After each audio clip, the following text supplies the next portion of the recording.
సామెతలు 14వ అధ్యాయం 18వ వచనంలో జ్ఞానం లేని వారికి మూఢత్వమే స్వాస్థ్యము. వివేకులు జ్ఞానమును కిరీటముగా ధరించుకుందురు అని అంటున్నాడు. అంతవరకు చాలు. వివేకులు అంట ఏం చేస్తారంట? జ్ఞానాన్ని కిరీటముగా ధరించుకుంటారు అని అంటున్నాడు. మొదటిది ఏంటంటే ద సింపుల్ ఇన్హెరిట్ ఫోలీ అని ఉంది. ద సింపుల్ అంటే అవివేకి. సింపుల్ అంటే ఏంటి? ఖాళీగా ఉండేది, వివేకం లేకుండా ఉండేది అని. అవివేకి ఇక్కడ ఇద్దరు వ్యక్తుల గురించి మాట్లాడబడుతూ ఉంది ఈ సామెతలు మనం ధ్యానించుకున్నప్పుడు ఫస్ట్ నుంచి కూడా. అవునా? ఎవరు ఫస్ట్ది? జ్ఞానము వివేకము కలిగిన వాడు. ఇంకొకడు అవివేకి, వివేకము లేకుండా ఉండేవాళ్ళు అన్నమాట. వివేకం లేకపోతే జ్ఞానం కూడా లేనట్టే, అంతే కదా. కాబట్టి వివేకం కలిగి ఉన్న వాళ్ళు ఏ పని చేయాలో మనం ఆ పని చేయాలి అని దేవుడు కోరుకుంటా ఉన్నాడు.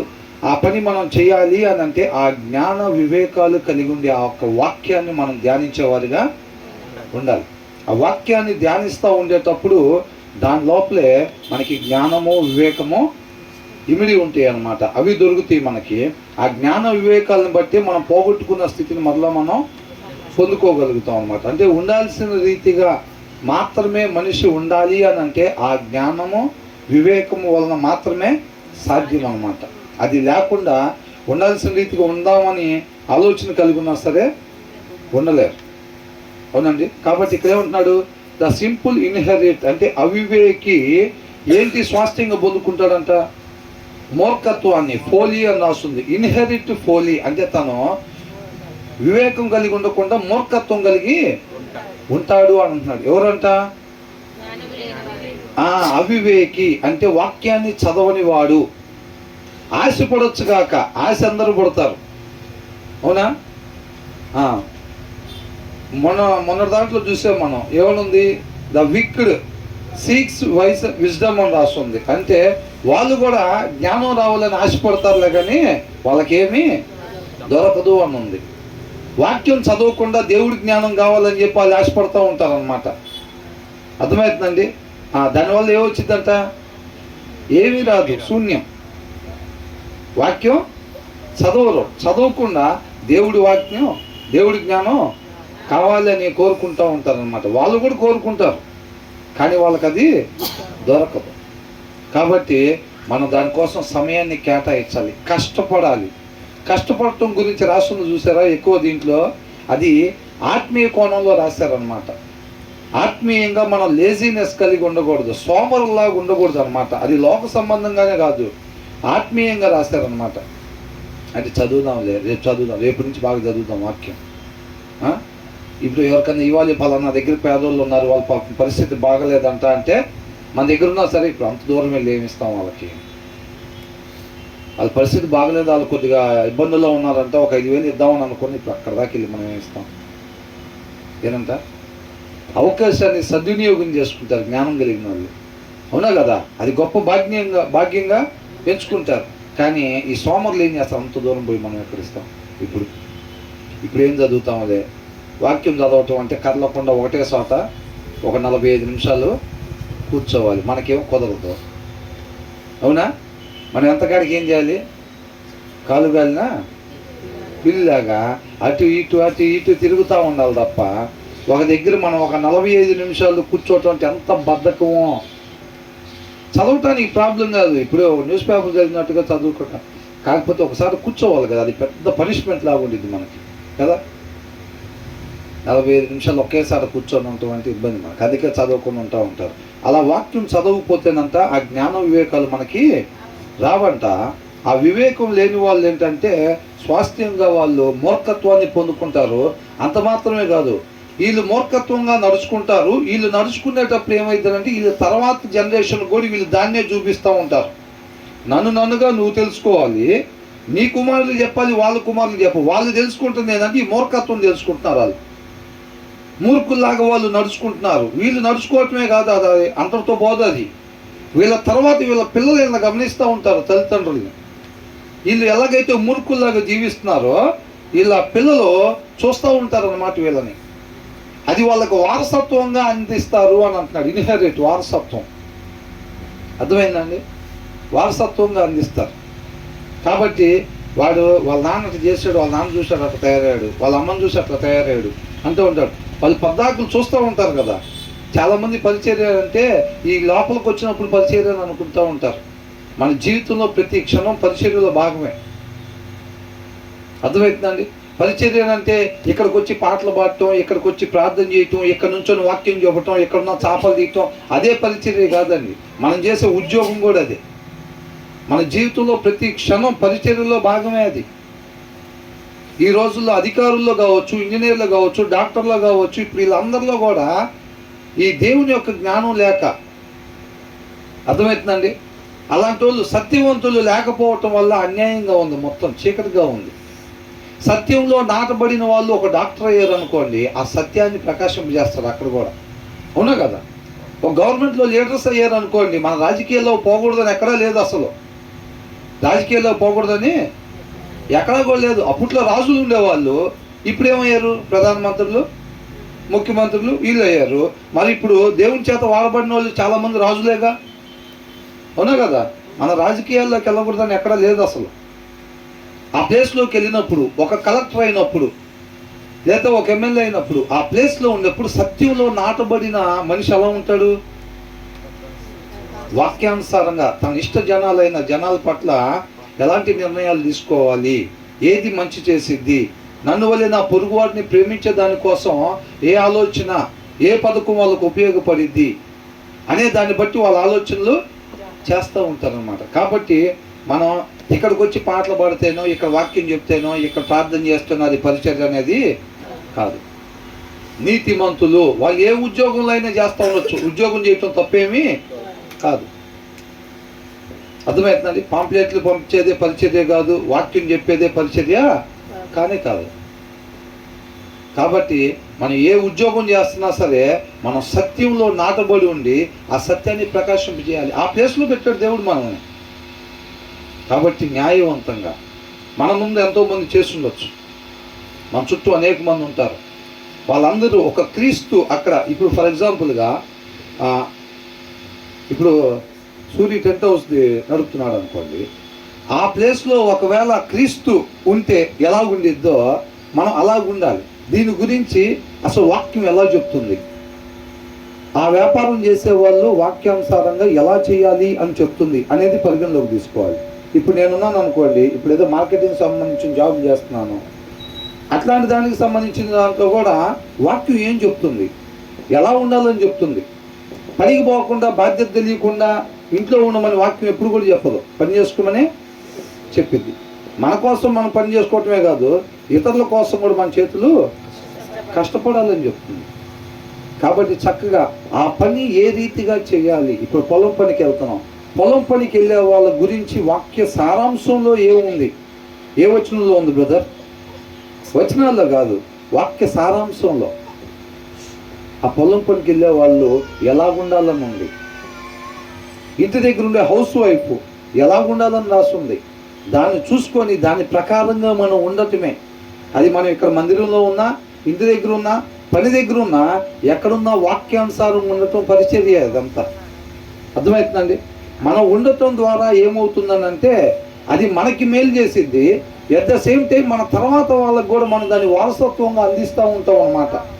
మనం చేసే ప్రతి పని, ఆఫీస్లో కూడా ఇప్పుడు ఒకళ్ళు పని చేస్తున్నారండి, సత్యంలో నాటబడి ఉన్న వ్యక్తి ఒక ప్లేస్లో ఆఫీస్లో వర్క్ చేసేటప్పుడు తన చుట్టూ అనేక మంది ఆయన్ని గమనిస్తూ ఉంటారు, అనేక మంది గమనిస్తూ ఉంటారు. కాబట్టి మన మాట తీరు, మన ప్రవర్తన, మన న్యాయం, నీతి కలిగి అక్కడ జీవించటం ద్వారా అనేక మందికి మనం మంచి మార్గాన్ని వెళ్తా ఆ మార్గాన్ని మనం ప్రమోట్ చేస్తున్నాం అన్నమాట. అర్థమవుతుందండి? ఆ మార్గాన్ని కనపరుస్తున్నాం అనేక మందికి. కాబట్టి అవివేక్ ఏం చేస్తాడంట, మూర్ఖుడుగా జీవిస్తా ఆ మూర్ఖత్వాన్ని అంతా తన తర్వాత వాళ్ళకి స్వాస్థ్యంగా అందిస్తాడు, వారసత్వంగా అందిస్తాడు. అంత భయంకరమైన పరిస్థితి ఉంది. నేను తాగితే నీకేమైంది, నా పాటలేగా పాడేది లోపల అని అంటారు. అవునా? అనేక మంది చూస్తూ ఉంటారు. వాళ్ళ పిల్లలు కావచ్చు, తన దగ్గర పనికి వెళ్ళేటప్పుడు కావచ్చు, ఎక్కడైనా సరే అనేక మంది తను చెడ్డ మార్గంలో ఉండి ఆ చెడ్డ మార్గాన్ని ప్రమోట్ చేస్తున్నాడు అన్నమాట. దేవుణ్ణి దేవుడిగా తెలుసుకోకుండా చీకటిని వెతుక్కుంటా తను చీకటిలో జీవిస్తా ఆ చీకటిని అనేక మందికి అందిస్తూ ఉన్నాడు అన్నమాట. అట్లాంటి భయంకరమైన పరిస్థితి అంటున్నాడు. The simple inherit Foley but the prudent, కానీ వివేకవంతుడు ఆర్ క్రౌన్ విత్ నాలెడ్జ్ అని అంటున్నాడు. క్రౌన్ అంటే కిరీటం ఎవరికి పెడతారు చెప్పండి? అభిషేకించేవాడికి, అవునా కదా? జయం పొందుకున్న వాడికి, అభిషేకించబడిన వాడికి కిరీటం పెడతాడు. కాబట్టి తనకుండే జ్ఞానం తన ఆ స్థితిలో ఉంచిద్ది అన్నమాట. అర్థమవుతుందా? కాబట్టి ఆ జ్ఞానం లేకుండా మనం ఏమి కూడా సాధించలేం. కాబట్టి జ్ఞానం వివేకాలు కావాలంటే మన వాక్యం కంపల్సరీగా చదవాల్సిందే అన్నమాట. వాళ్ళు అలాగెందుకుంటారు, మనం ఇలాగెందుకుంటాం అని అంటే వాళ్ళు మనలాగనే మన మధ్యలోనే ఉంటారు. మరి వాళ్ళకి మనకేంటి? వాళ్ళు వాక్యం చదవరు, మన వాక్యం చదవాలి. ఒక మంచి పాట మేము మారేడుమల్లి వెళ్ళినప్పుడు ఒక మంచి పాటని దానికి సంబంధించిన వాక్యం ధ్యానించుకున్నాం. ఈ ఉదయం లేచి నువ్వు ఏమి తలంచుచున్నావు అనే ఒక పాట ఉంది, ఒక మంచి పాట. అర్థమవుతుంది? దేవుడి కృపను బట్టి మన సజీవునిగా లేపారు అని అంటే, అవునా? లేసామనంటే ఎందుకోసం లేసాం మనం? ఏ పని మీద? నిద్రపోయి లేచాం. ఎందుకు లేచాం?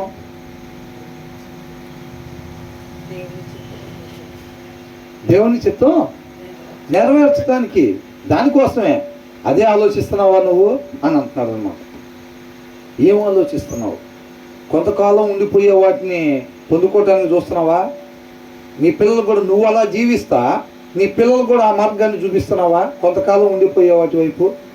మన లోపల ఏది ఉంటే పిల్లలతో అదే మాట్లాడతాం, అవునా కదా? మన లోపల ఏదైతే ఉంటుందో మన నోట్లో నుంచి అదే వచ్చింది. పిల్లలు కూడా అదే డౌన్లోడ్ చేసుకుంటారు, అవునా కదా? కాబట్టి మనం ఏం ఆలోచిస్తున్నాం, ఏం చేస్తున్నాం, మన ఉద్దేశం ఏమై ఉంది, మన ఆశ, మన తపన, తృష్ణ ఏమై ఉంది, ప్రతి క్షణం చెక్ చేసుకోవాలి మనం. ప్రతి క్షణం గురి కరెక్ట్గానే ఉందా చెక్ చేసుకుంటూ ఉండాలి. అర్థమవుతుందండి? దుప్పి నీటి వాగుల కొరకు ఎప్పుడెప్పుడు ఆశపడాలంట? మనం అలాగా ఎప్పుడెప్పుడు ఆశపడాలి? ప్రతి క్షణం కూడా మనం అలాగే ఆశపడాలి. ఆయన చిత్తం నెరవేర్చాలి, ఆయన చిత్తం. ఇంకేం చేయాలి, ఏది మంచిది వెతుకుతూ ఉండాలి, ఆశపడతా ఉండాలి, ఆయన ఆశ్రయిస్తూ ఉండాలి, ఆయన కృపను కోరుకుంటూ ఉండాలి. ఒకటే జీవితం, అవునా కదా? కాబట్టి మనం ఎంత ఆశపడితే హృదయపూర్వకంగా ఆయన అంత తృప్తిపరుస్తాడు అన్నమాట. దీంట్లో రాయబడిన వాళ్ళు అనేక మంది గొప్పగా వాడబడ్డారు. ఎందుకని? బాగా దాహంగా ఉన్నవాడికి ఒక సగం గ్లాస్ నీళ్ళు ఇచ్చారనుకోండి, ఏమంటాడు? ఇంకా కావాలంటాడు, అవునా? ఇంకో సగం ఇస్తే ఇంకో గ్లాస్ ఇవ్వండి అని అంటాడు, అవునా కదా? అప్పుడు అమ్మయ్యా కొంచెం 2 గ్లాసులు తాగిన తర్వాత అలా ఉంటుంది. మనం ఎంత దప్పికొంటే దేవుడు అంత తృప్తిపరుస్తాడు మనల్ని. దేని గురించి దప్పికొనాలి? ఇప్పుడు 4 ఫ్లోర్లు వేసా, ఒక్కటి వేస్తే బాగుంది. 20 లక్షల కారు వాడుతున్నా, 50 లక్షలు అయితే కొద్దిగా సాటిస్ఫాక్షన్ ఉంటుంది. వీటి గురించా దప్పిగా? 2 హారాలు ఇంకొకటి వేస్తే లెవెల్ అయిపోయింది, పర్ఫెక్ట్గా మోతుంది. వాటి గురించా మన దప్పిక? ఆయన చిత్తం నెరవేర్చుతాను, గొప్పగా ఆయన నామాన్ని మహింపరచుతాను. మనం ఎంతగా ఆశపడితే దేవుడు అంతగా వాడుకుంటాడు అన్నమాట. అంత గొప్ప కార్యాలు. ఏమంటున్నాడు? తన లోపల ఉంది, ఇది దావీదు లోపల, నేను ఎక్కలేని ఎత్తైన స్థలాల్లోకి ఎక్కించమని అడుగుతున్నాడు. ఆ ఆశ లోపల ఉంది కాబట్టి దేవుడు అట్లా వాడుకున్నాడు, అవునా కదా? మనలో కూడా ఆశ, మన ఆశ ఏమై ఉంది, దేని గురించి ఆలోచిస్తున్నాం ఈ క్షణం? ఎవరు అడిగినా, సడన్గా ఎప్పుడు అడిగినా దేని గురించి ఆలోచిస్తున్నాం అంటే దేవుని చిత్తం నెరవేర్చుతాం. ఏం చేయాలి? ఇంకేం చేయొచ్చు? ఇంకెక్కడన్నా అవకాశం ఉందా? ఇంక అట్లాగా అదే అదే అదే అదే అలాగే ఉండాలన్నమాట. ఆ ఆశ ఎనీ టైం ఉండాలి. ఎప్పుడు దాకా ఉండాలి? అంతం వరకు ఆశ ఉండాలి. వెతకాలి. వాళ్ళంతా గుమ్మాల దగ్గర కూర్చొని ఎత్తుక్కున్నారంట. అవునా? ఎవరైనా ఇంట్లోకి వస్తే భోజనం పెట్టాడా? వాళ్ళు ఎక్కడ కూర్చున్నారంట? గుమ్మాల్లో. ఆయన ఒక్కడే ఉంటున్నారా ఆ ప్లేస్లో? అనేక మంది ఉంటున్నారు. అవకాశాన్ని సద్వినియోగం చేసుకోవాలండి. ఎవరు ఒక్కళ్ళు వచ్చినా సరే వేరే వాళ్ళు పిలిచి లోపల మనం పిలిచి వాళ్ళకి ఆతిథ్యం ఇవ్వాలి. గొప్ప భాగ్యం ఎంచుకున్నాడు. అంతే తప్ప దాచుకుందాం గుమ్మం దగ్గర కూర్చుంటే ఎవరన్నా భోజనం పెట్టమని అడుగుతారేమో కొంపదీసి. మన లోపల ఉంటే ఎవడు అడగడు. మన దగ్గర చాలా దాచుకోవచ్చు మనం అనుకున్నారా? వాళ్ళు విశ్వాసంతో జీవించారు కాబట్టి వాళ్ళ చూపు మొత్తం అక్కడ ఉంది. అక్కడ అకౌంట్లో డబ్బులు పోగేసుకోవటానికే చూశారు. ఆయనకి ఎక్కడి నుంచి వచ్చింది భోజనం పెడతానికి? వాళ్ళ చేతుల కష్టం. చేతులు కష్టం. అవునా కదా? వాళ్ళ ఎడారిలో వెళ్ళి ఆ గొర్రెలు తోలుకొని అట్టు చేసి ఆస్తి పెంచి ఏం చేస్తున్నారు?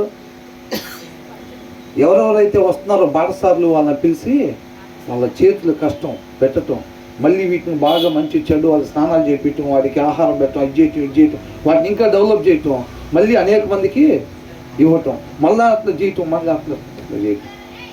వాళ్ళ చేతులు కష్టం జనాలకు అట్లాగా. అర్థమైందండి? కాబట్టి ఆ తపన ఉండాలి మనలో. అప్పుడు దేవుడు మనం ఎంతగా దప్పిగా ఉన్నట్టు కనపడితే ఆయన అంత తృప్తిపరుస్తాడు మనం. అదొక అంత గొప్పగా వాడబడతాం మనం. లోపల ఆశ లేకపోతే ఏమీ చేయలేం. లోపల ఆశ లేకపోతే ఏమీ చేయలేము అన్నమాట. అదే అంటున్నాడు. తర్వాత ఏమంటున్నాడు?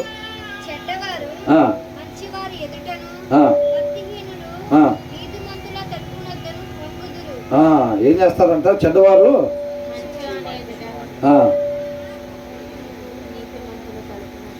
కయ్యంతో దేవుడు ఒక మాట అన్నాడు. ఏమన్నాడు? సత్క్రియ చేసిన ఎడలా నువ్వు తలెత్తుకొని ఉండేవాడివి కదా అని అంటున్నాడు. అంటే తలదించుకొని ఉండేది ఎవరు?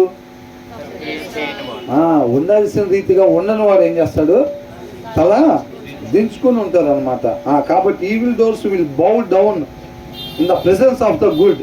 అంటే నీతిమంతుడు ఎలా ఉంటాడంటే ఎప్పుడు కూడా తలెత్తుకొని ఉండేవాడిగా ఉంటాడు. అంటే తలెత్తుకోవటం అంటే మనం ఎట్లా తలెత్తుకోవటం కాదా, అవమానపడే వాళ్ళంగా ఉండము అని అంటున్నాడు. అవునా? And the wicked at the gates of the righteous అని అంటున్నాడు. అంటే విక్డ్ అని అంటే వివేకము లేని వాళ్ళు, భక్తిహీనులు, దుర్మార్గులు. అర్థమవుతుందండి? వీళ్ళు ఎక్కడుంటారంట? నీతిమంతుల యొక్క గేటు బయట. అదేనా రాస్తుంది అక్కడ? వాళ్ళ గేటు బయట ఉంటారన్నమాట.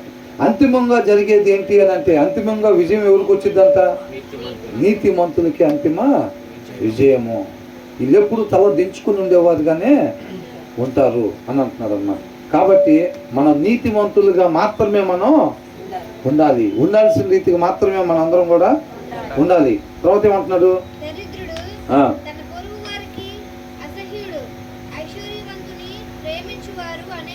ఒక నిమిషం దీంట్లో హాట్స్పాట్.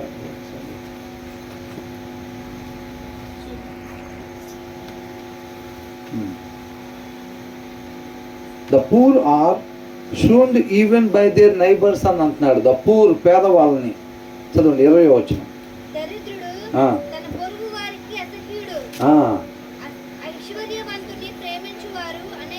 అనేకులు అని అంటున్నాడు. అవునా? ఓల్డ్ టెస్టిమెంట్ లో దరిద్రుడు ఎవరు?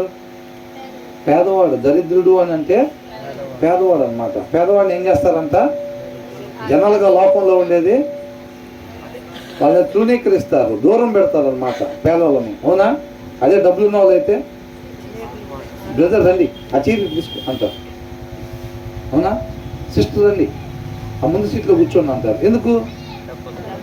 వాళ్ళకి ఆ ఇల్లు లేకపోతే, వాళ్ళకి ఆ కారు లేకపోతే, వాళ్ళ దగ్గర బంగారం లేకపోతే, వాళ్ళకి ఆ ఉద్యోగం లేకపోతే వాళ్ళు కూడా వెనకాలే. వాళ్ళకి అవన్నీ ఉండబట్టి వాళ్ళు ఎక్కడ? ముందు సీట్లో. అవునా? పేదవాళ్ళ ఇంటికి వెళ్ళి ఫ్రెండ్షిప్ చేసే వాళ్ళు ఉంటారు ఎక్కువ. నాకు వాళ్ళు తెలుసు వీళ్ళు తెలుసు అంటారులే, కానీ ఈ మూల మీద ఉన్న ఆమె తెలుసు. అవునా? ఆ తింటానికి లేని వాళ్ళు వాళ్ళు తెలుసు, నాకు వీళ్ళు తెలుసు అని అంటారా? అట్లానో గొప్ప గొప్ప వాళ్ళతో సావాసం చేయాలి. గొప్ప నాకు ఆయన తెలుసు, ఏం తెలుసు. రోజుకు ఒక కారు వేసుకొని వెళ్తారు చూసావు ఇటు, ఆయన నాకు బాగా తెలుసు, ఇలాంటివి చెప్పుకుంటూ ఉంటారు లోకంలో, అంతేనా? మిగతా వాళ్ళు ఏం చేస్తారు? డబ్బు లేకపోతే, ఆరోగ్యం లేకపోతే, అవునా, అంతస్తు లేకపోతే ఏం చేస్తారు? వాళ్ళు ఒకవేళ మనతో మాట్లాడదాం అనుకున్నా సరే మనం అంత ఇష్టంగా మాట్లాడు. ఏముంది వాళ్ళ దగ్గర? ఏముంది? అంతస్తులు ఉన్నాయా, డబ్బు ఉందా, లేకపోతే ఆరోగ్యం ఉందా, లేకపోతే అందసందాలు ఏమున్నాయి వాళ్ళ దగ్గర? ఏంటంటే అంత సేటుగా మనం వాళ్ళతో మాట్లాడేది అని అనుకుంటాం, అవునా కదా? అది బాగా డబ్బులు ఉన్నావు, లేకపోతే గవర్నమెంట్ ఎంప్లాయీస్ మన దగ్గర ఉన్నారనుకోండి, నెలకు 1,00,000 రూపాయలు జీతం వచ్చేవాళ్ళు, అసలు ఎట్లా మాట్లాడతాము వాళ్ళతో? జరిగి ప్లేసిస్తాం వాళ్ళకి. వాళ్ళు ఎప్పుడు వచ్చినా జరిగి స్నాక్స్ కొద్ది మందికి వచ్చేటట్టుంటే ఫస్ట్ వాళ్ళకి ఇస్తాం, అవునా కదా? జనరల్గా జరిగేది. ఈ మిగతా వాళ్ళని ఆ ప్రక్రియలు ఏం చేస్తామంటే, మిగతా వాళ్ళని, పేదవాళ్ళని ఏం చేస్తారు? దూరం పెట్టేస్తారు అన్నమాట. అర్థమవుతుందా? అదేనా అంటున్నారు, దరిద్రుడిని వాళ్ళ సొంత వాళ్ళు కూడా ఏం చేస్తారంట? అసహించుకుంటారంట, దూరం పెడతారంట. But the rich have many friends అని అంటున్నాడు. ఆర్థికంగా బాగుండే వాళ్ళ దగ్గరికి ఏంటంట, ఎవరైనా ఫ్రెండ్షిప్ చేసుకున్నారు, ఎప్పుడొకప్పుడు ఉపయోగపడతారు. అన్న సర్పంచ్ అయ్యాడు, ఏంటంట, అన్న సర్పంచ్ అయ్యాడు, ఎప్పుడొకప్పుడు ఉపయోగపడతాడు మనకి. అన్న నమస్తేనా అన్న, మనం తెలియదు వాళ్ళకి. 3 సార్లు నమస్తే పెడితే గుర్తుపడతాడు. ఆ తర్వాత 3 సార్లు అంట నమస్తే పెడితే అంటే ఎప్పుడన్నా పని మీద వెళ్ళినప్పుడు గుర్తుపడతాడంట. కాబట్టి దారిని పోయాడు, నమస్తే నమస్తే. అదే పేదవాళ్ళు పోతుంటే పలకరిస్తావా, తమ్ముడు తిన్నావా, ఏం తమ్ముడు సంగతులు అంతమా, వాళ్ళు ఎట్లా అంటే ఏం పట్టించుకునేది ఉండదు, మన పని మందే. అదే ప్లేస్ అన్న సర్పంచ్ అన్న వెళ్తుంటే పని మానేసి అన్నా నమస్తాను. ఆ టీ స్టాల్ దగ్గర అన్న టీ తాగుతుంటే మనం కూడా వెళ్ళి కొద్దిగా పరిచయం చేసుకున్నాం కదా అంట, అవునా కదా? పరిచయం చేసుకుంటారంట. ఈ మిగతా వాళ్ళని ఎవరు పట్టించుకోడంట. అందుకే తర్వాత వచ్చిన వాళ్ళు ఏమనుంది,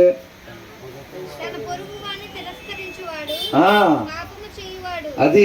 మరి ఇప్పుడు డబ్బు లేని వాళ్ళు మనం దగ్గర ఏముంది, వాళ్ళ దగ్గర 2 నిమిషాలు ఉంటాయి, వాళ్ళ దగ్గర ఎక్కువ పలకరిచ్చామా హాయ్ బాయ్.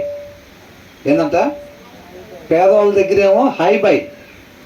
అదే ధనికుల దగ్గర అయితే మాత్రం గంటలు అన్న భోజనానికి రండి మా ఇంటికి, వీళ్ళని పిలవచ్చుగా, వీళ్ళని పిలవచ్చు కదా. వీళ్ళని పిలిచిన తర్వాత మళ్ళీ కోటా బియ్యంతో ఉండి మనల్ని పిలుస్తారు వాళ్ళు. అదే అన్న పిలిచాడు అనుకో, ఒక లెవెల్లో ఉంటుంది, అవునా కదా?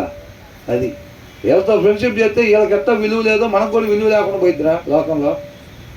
అది అన్నకి ఎంత విలువ అనుకున్నావురా? ఎవరు పోయినా దారిలో వెళ్తున్నా అందరూ నమస్తే చెబుతారు. అన్నతో సమావేశం చేస్తే మనకు కూడా విలువ పెరిగిద్దిరా అని అనుకుంటారు. నీకు ఇక్కడ విలువ పెరిగిద్ది, రేపు అక్కడ ఏమైద్దంట, తర్వాత వచ్చిన రాశాడు. అందుకని it is a sin to despise once neighbour అని అంటున్నారు. తోటి వాడిని నువ్వు అట్ట పార్షాలిటీ చూపించి కానీ నువ్వు తృణీకరించావనుకో, దూరం పెట్టావనుకో, తక్కువగా చూసావనుకో, అది ఏంటంట, పాపం అంటే అది. అర్థమవుతుందండి? మనం అనుకుంటాం మనమేం వాళ్ళది ఏం కొట్టేసేయలేదే, వాళ్ళు ఏం డబ్బులు కొట్టేయలేదు, వాళ్ళ దగ్గర బియ్యం కొట్టేయలేదు, మనం ఏం చేయలేదే, వాళ్ళ దగ్గర ఏం లాక్కొని తినలేదే మనమేమి అని అనుకుంటాం. అదే పాపం అనుకుంటాం. అర్థమవుతుందా? మనకు ఉండే 10 నిమిషాల్లో 8 నిమిషాలు ధనవంతుడితో మాట్లాడి 2 నిమిషాలు హాయ్ బాయ్ పేదలతో మాట్లాడి వెళ్ళిపోతే అది పాపం అని చెప్పి వాక్యంలో చెప్పబడుతుంది అన్నమాట. అర్థమవుతుందండి? మాట్లాడుకునే వాళ్ళు కూడా చూడండి, చర్చీలు అయిపోతాయి కదా, కొన్ని సార్లు చర్చీలు అయిపోయిన తర్వాత ఒక 5-10 నిమిషాలు అందరూ మాట్లాడుకుంటారు. ఆ మాట్లాడుకునే వాళ్ళు కూడా చూడండి, కొంతమంది డబ్బు లేని వాళ్ళు ఏం చేస్తారంటే వాళ్ళతో పెద్దగా ఎవరు మాట్లాడే వాళ్ళు ఉంటారు. వాళ్ళు వాక్యం అయిపోగానే ఇంకా ప్రార్థన అయిపోయింది, కొంతసేపు ఉంటారు. వీళ్ళంతా కారులో వచ్చిన వాళ్ళు ఉంటారు చూసారా, వీళ్ళంతా ఇక మాట్లాడుకుంటూ ఉంటారు. వాళ్ళని బలకరించే వాళ్ళు ఉంటారు, వాళ్ళతో సరిగ్గా మాట్లాడే వాళ్ళు ఉంటారు. వాళ్ళు 2 నిమిషాలు వాళ్ళతో మాట్లాడే ఆయన ఉంటాడు కదా, ఒక ఆయన, ప్రతి చర్చిలో ఒక ఆయన ఉంటాడు. ఎవరైనా ఇక ఆయనతో కొద్దిసేపు మాట్లాడుకున్న వాళ్ళు వ్యక్తిగతంగా ప్రభువా అని చెప్పి అది మాట్లాడుకొని ఆ చిన్న బయలుదేరి ఇంటికి వెళ్ళిపోతారు. వాళ్ళు ఏదైతే వండుకున్నారో అది తింటారు. వీళ్ళైతే ఆల్రెడీ మొత్తం తెచ్చిపెట్టుకొని ఇంటి దగ్గర రెడీ చేసుకుని వస్తారు కదా, ఈ డబ్బున్న వాళ్ళంతా చక్కగా మాట్లాడుకొని ఇంటికి వెళ్ళి మంచి మంచి ముక్కలు వేసుకొని తిని, అవునా కదా? అది పాపం అంటున్నాడు. ఆయన చేత నిర్మించబడిన వాళ్ళని అట్లాగా తృణీకరిస్తే అని అంటున్నాడు. అర్థమవుతుందండి? వాళ్ళందరిని తయారు చేసింది ఎవరు? దేవుడు తయారు చేశాడు. అవునా కదా? కాబట్టి it is a sin to despise one's neighbour, but blessed is the one who is kind to the needy. అవసరతలో ఉన్న వాళ్ళ పైన ఎవరైతే దయ చూపుతారో వాళ్ళు ఆశీర్వదింపబడతారని అంటున్నారు. అర్థమవుతుందండి? ఏంటంట, గొప్పలతో ఫ్రెండ్షిప్ చేస్తే కాదంట మనం ఆశీర్వదింపబడేది. అవసరతలో ఎవరైతే ఉంటారో, అవసరతలో ఉండే వాళ్ళని మనం వెతుక్కొని వాళ్ళ పైన దయ చూపించినప్పుడు అంట మనం ఆశీర్వదింపబడతాం అన్నాం. అర్థమవుతుందండి? అంటే ఈ వచనంలో ఏం చెప్పబడుతున్నాం మనకి? ఒకవేళ గొప్పలతో చేసినా పాస్టర్ గారు వాళ్ళు కనపడకుండా చేయాలి సమాసం. అదేనా కనపడుతుంది? అవునా? మరి దేవుడికి కనపడకుండా చేస్తామా? చేయలేం. కాబట్టి ఆ వ్యర్థమైన పనులు మనం మానుకోవాలి. అవునా కదా? కాబట్టి ఇక్కడ ఏమంటున్నాడు, but blessed is the one who is kind to the needy. అవసరతల్లో ఎవరైతే ఉంటారో వాళ్ళకంట దయ చూపించాలి. దయ చూపించేవారంగా ఉండాలి. వాళ్ళకి ఎవరు లేరు సహాయం చేసేవాళ్ళు, హాస్పిటల్కి తీసుకెళ్ళేవాళ్ళు. వాళ్ళకి ఎవరు లేరు సహాయం చేసేవాళ్ళు తినటానికి. వాళ్ళకి ఎవరు లేరు సహాయం, వస్త్రాలు కొద్దిగా ఒక 2-3 జతలు వస్త్రాలు సహాయం చేయడానికి ఎవరు లేరు. వాళ్ళ మీద ఒక కన్నేసి ఉంచాలి. పెద్ద పెద్ద వాళ్ళ మీద కాదు ఒక కన్నేసి ఉంచేది. ఏంటంట, పెద్ద పెద్ద వాళ్ళ మీద కాదు. మన సంఘంలోకి వస్తున్నాం, లేకపోతే మనం ఒక పని దగ్గర ఉంటున్నాం, మనం ఒక పనికి వెళ్తున్నాం, లేకపోతే మన ఇంటి దగ్గర ఉంటున్నాం, మన చుట్టుపక్కల పేదవాళ్ళు ఉంటారు చూసారండి, అవసరతల్లో ఉంటారు చూసారండి, వాళ్ళ మీద ఒక కన్నేసి ఉంచాలి ఎప్పుడైనా. ఎంతమందికి అర్థమైంది నేను చెప్పిన మాట? అవునా? మనం ఎక్కడికి వెళ్ళినా విశ్వాసి కన్ను ఎవరి మీద ఉండాలంట? పేదోళ్ళ మీద. అవసరతల్లో ఎవరున్నారు? ఒక బ్యాంక్ దగ్గరికి వెళ్ళాము, డబ్బులు డ్రా చేయటానికో లేకపోతే డబ్బులు వేయటానికో, అక్కడ రాసుకోవటం రాని వాళ్ళు ఉంటారు, పెద్దోళ్ళు పెన్షన్ డ్రా చేసుకుంటా కూర్చొని. వాళ్ళు లోపల కూర్చొని ఆ కాగితం ముక్క రాసుకురా పెద్ద ఆయన అంటారు. వాళ్ళకేమో తెలియదు. అవునా? అవసరతలో ఎవరైతే ఉన్నారో వాళ్ళని వెతికి మనం సహాయం చెయ్యాలి, దయ చూపించాలి. మన కళ్ళు ఎప్పుడు వేటాడుతూ ఉండాలి వాటి కొరకు. ఏ పని దగ్గరికి వెళ్ళినా ఎవరున్నారు అవసరతలో. ఒక టీ స్టాల్ దగ్గరికి వెళ్ళామా, అక్కడ ఎవరున్నారు అవసరతలో. ఒక భోజనం హోటల్కి వెళ్ళామా, ఎవరున్నారు అవసరతలో. అర్థమైందా? ఒక ఆఫీస్కి వెళ్ళామా, లేకపోతే ఒక పొలం పనికి వెళ్ళామా, అక్కడ అవసరతలో ఎవరున్నారు. అక్కడ దాని కాపలాదారిన పరిస్థితి ఎలా ఉంది. అర్థమవుతుందండి? అక్కడ వాచ్మెన్గా ఉంటారు కదా, వాళ్ళ స్థితిగతులు ఎలా ఉన్నాయి, వాళ్ళ పరిస్థితులు ఎలా ఉన్నాయి, తింటున్నారా, ఆరోగ్యాలు బాగున్నాయా, ఆయన లోపల ఏదన్నా ఇబ్బంది పెట్టే పరిస్థితులు వాళ్ళ ఇంట్లో ఉన్నాయా, అవన్నీ చూసుకోవాలి. వాటి మీద మనం ఒక కన్నేసి ఉంచాలి ఎప్పుడు కూడా విశ్వాసి. అర్థమవుతుందండి? ఈ లోకంలో కొంతకాలం ఉండి పోయేయి, పేరు తీసుకొచ్చి పెట్టేయి, ఇట్లాంటి వాటి మీద మన కళ్ళు ఉండకూడదు. అంతే. దీంట్లో ఎలా అంటున్నారు, మన తోటి సహోదరుని మనం తృణీకరించే వాళ్ళ ఉండాలా. డబ్బు లేకపోతే, గవర్నమెంట్ ఉద్యోగం లేకపోతే చిన్న చూపు. మా పెద్దోడికి 2వాడికి గవర్నమెంట్ ఉద్యోగం అండి, 3వాడిది ఏం లేదు, టీచర్ చేస్తాడు ఇక్కడ. ఏంటంట, పెద్దోడు చిన్నోడు గవర్నమెంట్ ఉద్యోగాలంట, 3వాడికి ప్రైవేట్ ఉద్యోగం లేదు అని చెప్పింది వాళ్ళ అమ్మే. ఆ పెద్ద పిల్లడు చిన్న పిల్లడు ఎంత ఇష్టమో అసలు. లాస్ట్ వాడు ఎందుకు ఇష్టం లేకుండా పోయాడు, గవర్నమెంట్ ఉద్యోగం రాల. అవునా? తర్వాత ఏమంటున్నారు,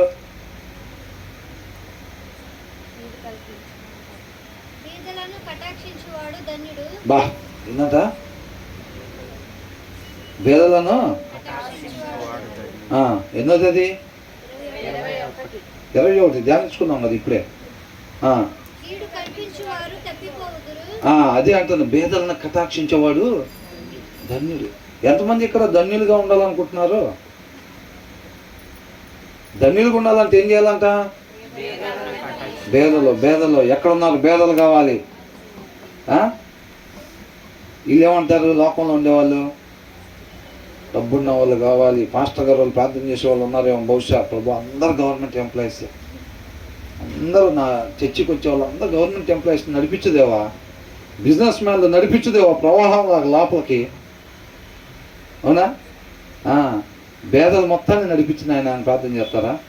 తినటానికి లేని వాళ్ళని నడిపించే ప్రభు, ఉండటానికి లేని వాళ్ళని పంపించే ప్రభు, కట్టుకోవటానికి లేని వాళ్ళని పంపించే ప్రభు అని ఏడ్స్ ప్రార్థన చేసే పాస్టర్ గారు ఉన్నారా? అందరూ వాళ్ళే రావాలి ప్రభు నాకు అంటే. అమ్మో, పొరపాటున ఇవ్వలికేమంటే వాళ్ళు 2 రూపాయలు 5 రూపాయలు అవి తీసుకుని వస్తారేమో, అవి ఏ అకౌంట్లో వేసుకోవాలో తెలియక ఇబ్బంది పడతా. వాళ్ళు వద్దులే ప్రభు, సగం వాళ్ళని సగం వీళ్ళని పంపిస్తా ఉండు, అంతేనా? ఒకవేళ మీకు ఇచ్చారు అనుకోండి అవకాశం, అట్లాగా మీకు అట్లా అవకాశం ఇస్తే ఏం చేస్తారు? ప్రార్థన పేదవాళ్ళనే పంపించమని చెప్పారు. చూసారా? అవునా కదా? దేవుడి దగ్గర చెప్పారు ఆ మాట, దేవుడి దగ్గరే. ఆ సిస్టర్ ఇప్పుడు దేవుడి దగ్గరే చెప్పారు. అవునా కదా? కొన్నేళ్ళు వీళ్ళందరూ గ్యాదర్ అయినప్పుడు అంట, మేము దేవుడి దగ్గరే సమూహంగా కూడుకున్నాం అన్న. అంటే ముందు నిలబడే పేతురు కాదు, పేతురు కూడా కూర్చొని ఉన్న పర్సనే. అవునా కదా? ఆ గుంపులో ఒకడే పేతురు కూడా. అవునా కదా? కాబట్టి దావీదు కూడా పాపం చేసినప్పుడు నీకే విరోధంగా నేను పాపం చేస్తున్నాను, ఆయన లేని ప్రదేశం లేదు. ఉండకూడదు చేసినప్పుడు దేవుడికే వ్యతిరేకంగా మనం పనిచేసినట్టు. ఇంటి పక్కన కాదు మనం హేట్ చేసింది, ఆఫీస్లో కింద కాదు మనం కోప్పడింది. అవునా కదా? ఆయన చేతులతో నిర్మించుకున్న అతను మనం పక్కెళ్ళ. ఇక్కడ మేమంతా ఆఫీసర్స్ మాట్లాడుకుంటే ఏంటి, నువ్వు ఇక్కడ ఎవరిని మనం తృణీకరించింది? ఎవరిని చిన్న చూపు చూసింది? దేవుడి చేతులతో చేయబడిన వారిని. అవునా? వారిని కనిపించే వాళ్ళని ప్రేమించకుండా నేను దేవుని ప్రేమిస్తున్నాను, 4-5 పాటలు పాడతాను, నేను ప్రార్థన చేస్తాను, వాక్యం బాగా చదువుతాను అంటే వాళ్ళందరూ అబద్ధికులేనా? కనిపించే సహోదరుని నువ్వు ప్రేమించలేనప్పుడు కనపడిన దేవుడు నువ్వు ప్రేమించలేవు, అది అబద్ధం అని అంటున్నాడు. లేదు నేను ప్రేమిస్తానని నువ్వు చెప్తే కనుక అది అబద్ధం, నిన్ను నువ్వు మోసం చేసుకోబాకట్లా అంటున్నాడు. ఒకరితో ఫ్రెండ్షిప్ చేయాలంటే వాళ్ళ స్టేటస్ ఏంటి, అది కాదు చూడాల్సింది. అవునా? తర్వాత ఏమంటున్నాడు?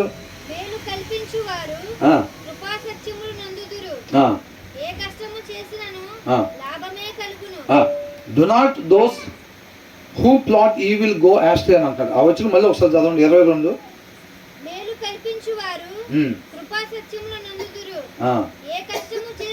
దాని ముందే ఉంది, ఏం చేస్తారంట? కీడు వాళ్ళు వెళ్ళాల్సిన మార్గంలో నుంచి ఏమైపోతారు? తప్పిపోతారంటే. దారి ఎప్పుడు తప్పిపోతారంట? కీడు ప్లాన్ చేసుకుంటే, అంటే ఆ జ్ఞానం వివేకాలు మనకి కొదువుగా ఉన్నప్పుడు ఏమైందనంటే ఆటోమేటిక్గా దాని లోపల ఉండే మోసకరమైంది నడిపిద్ది అమ్మటి మనం. అప్పుడు ఎమ్మటి కీడు అంటే ఉండాల్సిన రీతిగా మనం ఉన్నాం, కీడు ప్లాన్ చేస్తాం. ఆమె చెప్పకుండా మనం అన్నీ చెప్తాం పక్కన వెళ్తాం. అవునా? అవన్నీ లోకంలో ఉండేవి, కుట్రలు, కుతంత్రాలు, కల్మషాలు, ఇవన్నీ కూడా లోకంలో ఉండేవి. ఎప్పుడైతే దాంట్లో జ్ఞానం వివేకం కొదువుకుందో ఆటోమేటిక్గా మోసకరమైంది చేస్తాం. ఉండాల్సిన రీతిగా వాక్యం వద్దు అన్నది మనం ఎప్పుడైతే చేయనిపోతామో మనం ఆటోమేటిక్గా ఏమవుతామంట? దారి తప్పిపోతాం, అంతే. దారి తప్పిపోతాం అక్కడ. మన దారి తప్పకుండా ఉండాలంటే ఏం చేయాలి మరి? మనం దేవుడు ఏం చేస్తాడంట? మేలు మాత్రమే చేసేవాడు. ఆయనలో నిజంగా మనం నాటబడి ఉంటే, నిజంగా మనం హృదయపూర్వకంగా హెడెన్ ట్రెజర్ని ఎతికినట్టుగా మనం ఆ జ్ఞాన వివేకాలు వాక్యంలో రోజు ఆశ కలిగి ఎదుగుతుంటే ఏమైందంట? మేలు మాత్రమే మనం కూడా చేసేవారుగా ఉంటాం, అంతే. అవునా కదా? వాళ్ళ గురించి ఒక మంచి విషయం మనకు తెలిసినా సరే మనం చెప్తాక మనసు రాదు చాలామంది. అవునా కదా? కాబట్టి తగిన స్థాయిలో వాక్యం ఇంకా బాగా చదవాలి మనం. కీడు చేద్దామని ఆలోచన చేసేవాళ్ళు అంటే దారి తప్పిపోతారంట. తర్వాత but those who plan what is good find love and faithfulness అని అంటున్నాడు. వాట్ ఈస్ గుడ్, ఏది ఉత్తమమైంది, ఏది మంచిది, ఎలా ఉండాలి, నేను ఆయన్ని పోలి జీవించాలంటే నేను ఎలా ఉండాలి, ఈ ఆఫీస్లో ఒకవేళ ఏసై వర్క్ చేసేటట్టయితే ఎట్లా చేస్తాడో ఆయన, అసలు ఆలోచన ఉండాలి మనకి. అవునా? ఒకవేళ మనం బస్సులో వెళ్తున్నాం అనుకోండి, అక్కడికి ఈ బస్సులో ఒకవేళ ఆయన ప్రయాణం చేస్తుంటే ఎలా ఉంటుందో. అవునా కదా? అలాగా ఉండటానికి అన్నమాట మనం ప్రయత్నం చేయాలి. కాబట్టి వాక్యం చదువుతూ ఉంటే ఆశపడే ప్రాణాన్ని దేవుడు తృప్తిపరుస్తాడు అన్నమాట. దానికోసమే ఉండాలి మన ఆశ. మనం ఒక్కొక్కరు ఒక్కొక్క ప్రదేశంలోకి వెళ్ళి పనులు చేసుకుంటున్నాం, ఒక్కొక్కరు ఒక్కొక్క ప్రదేశంలో మనం ఉంటున్నప్పటికీ కూడా ఎక్కడున్నా సరే దేవుని చిత్తం నెరవేర్చాలి. ఆయన చిత్తం నెరవేర్చడానికి లేచాం. పొద్దున్నే లెగంగానే ఏం ఆలోచిస్తున్నావు, ఏం తలంచుకుంటున్నావు, నువ్వు ఏం తలుచుకొని కంగారు పడుతున్నావు నువ్వు అని రాశారు పాటలు. అవునా? కాబట్టి ఆ పాట మధ్యలో నుంచి ఏం రాశారు? మనం ఆయన కానీ వెతికినట్టయితే ఆయనలో కానీ నాటబడినట్టయితే ఇక మనం ఏమి కంగారు పడాల్సిన పని ఏమీ లేదు. దానికి ముందేమనుంది, ఈ దినమే భారమా అని అంటున్నాడు. ఏసై లేకుండా ప్రయాణం ఎలా ఉంటుంది? భారంగా ఉంది. అవునా? ఓ మంచి పాటలో కూడా ఉంది, ఏంటంట, నీ సేవలో ఎదురైన నా బలమును చూచుకొని ఏమైందంట, మన బలంతో ఏదైనా చేద్దాం అనుకుంటే ఎదురయ్యేది అదే ఎక్కడైనా. దాని తర్వాత ఏముంది, భారమైన ఈ సేవను నేను చేయలేనని అనుకుందా ఏమంటున్నాను తర్వాత,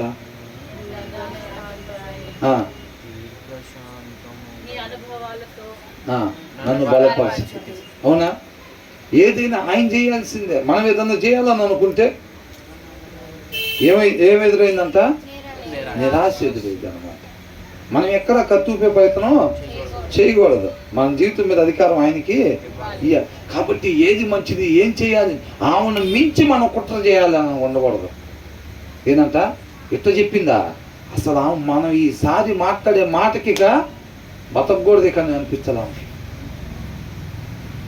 ఏంటంట, కొంతమంది పాపం ఇంటి బ్రదర్ చెప్పినట్టున్నారు మొన్న, ఒక ఆమె ఇల్లు కొనుక్కుంది, ఆ చుట్టుపక్కల 2-3 ఉంటేనంట, వాళ్ళ దెబ్బకి ఆమె ఇల్లు ఖాళీ చేసి ఇల్లు అమ్ముకొని వెళ్ళిపోయిందంట. మామూలు వాళ్ళు కాదు, ఇంటి పక్కన వాళ్ళు. మరి వీళ్ళ దెబ్బకి ఇల్లే ఖాళీ చేయించారంటే చూడండి మరి వాళ్ళ మాటలు ఎట్లున్నాయో, వాళ్ళ ప్రవర్తన ఎట్లుంది, వాళ్ళ మాటలు ఎట్లున్నాయో. అవునా?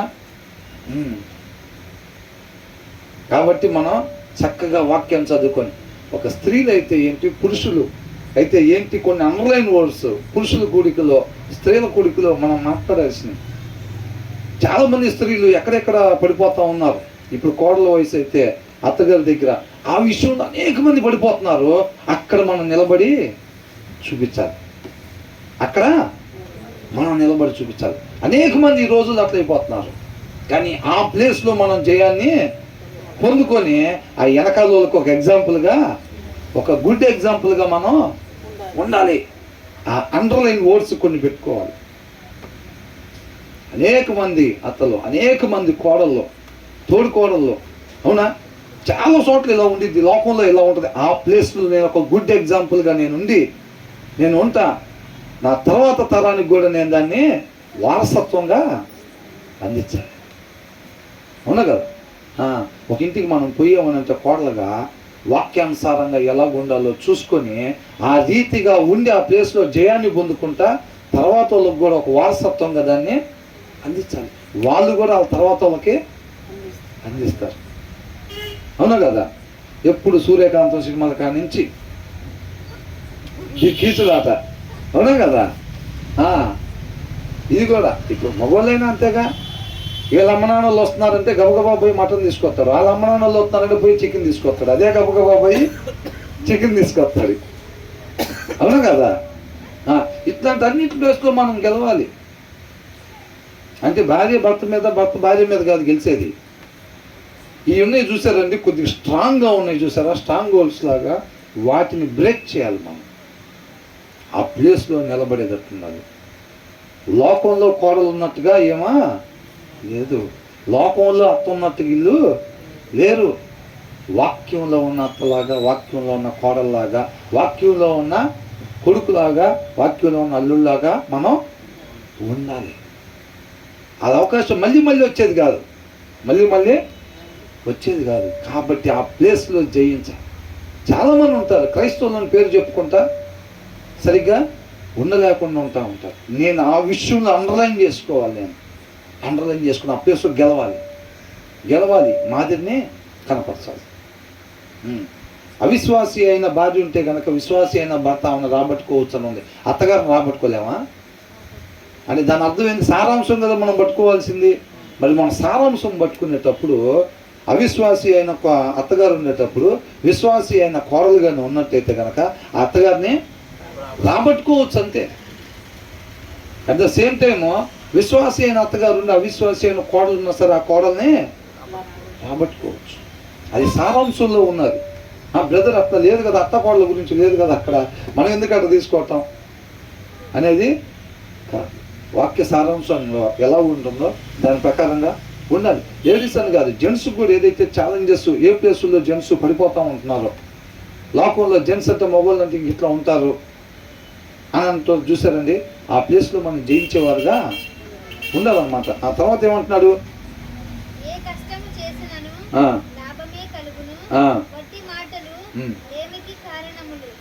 ఏమవుతాయి అంట,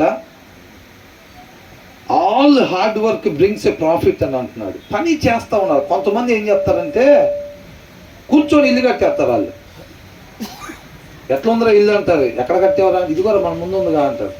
కూర్చొని మాటలతో ఇల్లు కట్టేస్తారు వాళ్ళు. అర్థమవుతుందండి? ఆ ఇంట్లో పోయి ఉంటాను ఉండిద్దా? ఏముండదు. కష్టపడి పని చేసుకోవాలి. అవునా? కొంతమంది బైబిల్ తీసి చదవరు, ఎరగదీయాలక్క పరిచర్య అన్న. అస్సలు మన పేరు నిలిచిపోవాలి మనం పోయినా. అవునా కదా? ఆయన చదవడు వాక్యం, ఏనా చదవడు, ఆమా చదవదు, ఏమా చదవదు. వీళ్ళు ఏం మాట్లాడుకుంటా ఉంటారు? ఆ టైంలో అక్కడ గుంటూరులో ఏసన్న గారు యనమల కుదురులో వినపడితే ఎవరి పేరు అంట?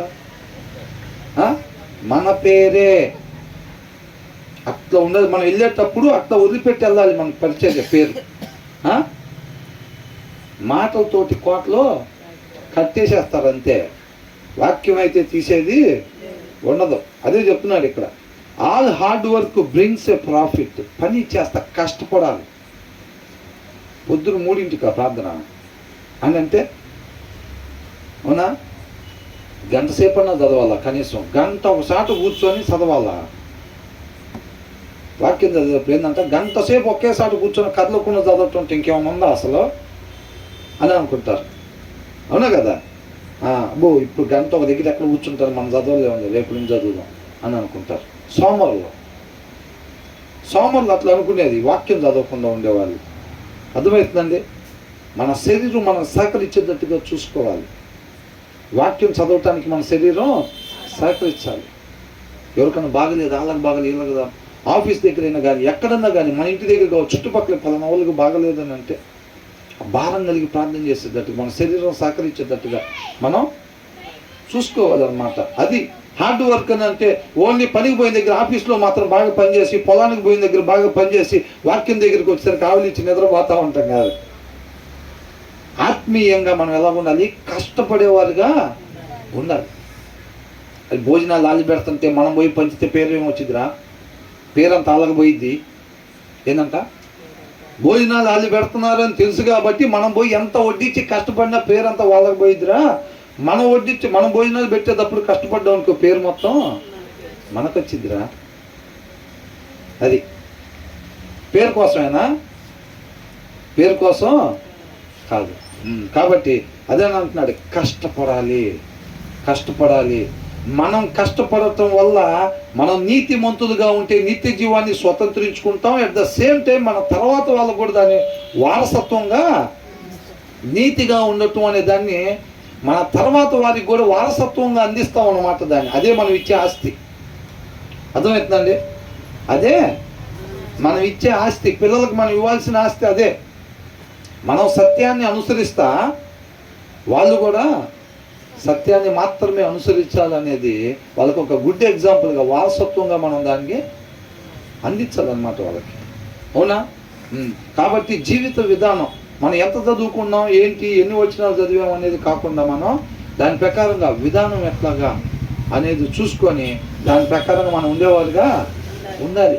ఊరికనే మనం చెప్పినట్టుగా అక్కడ మంచులే ఉండవు. ఈ మధ్యలో అపవాదు ఉంటాడు కదా, ఆయన డ్యూటీ ఆయన చేస్తూ ఉంటాడు. ఏంటి? మంచి చేయాలి అనుకుంటే ఈ లోపల ఆకర్షణీయమైన దారులన్నీ గీసేసి ఈ లోకంలో మెరిసిపోయేటన్నిటిని పెట్టి ఆకర్షిస్తూ ఉంటాడు మన ముందు. వాటిని అన్నింటినీ జయించాలంటే ఆత్మీయ బలం కావాలి. అవునా? వాక్యం బాగా చదవాలి. శక్తి కొలది మనం వాక్యం చదవాలి. ఆశ ఉంటేనే చదవగలుగుతాం మనం, ఆశ లేకపోతే చదవలేం. కాబట్టి వాక్యం బాగా చదివితే అది మన లోపలికి వచ్చినప్పుడు అది ఊరకనే ఉండదు, మనల్ని ఊరకనే ఉంచడు. పద లేగు వెళ్దాం పద అని అంటారు అంతే. ఆ రీతిగా మనం అందరం కూడా క్రీస్తుని పోలి జీవించేవారుగా ఉండాలి. తండ్రి నామాన్ని గొప్పగా మహింపరిచేవారుగా మనం ఉండాలి. దేవుడికి మహింపరించాలి.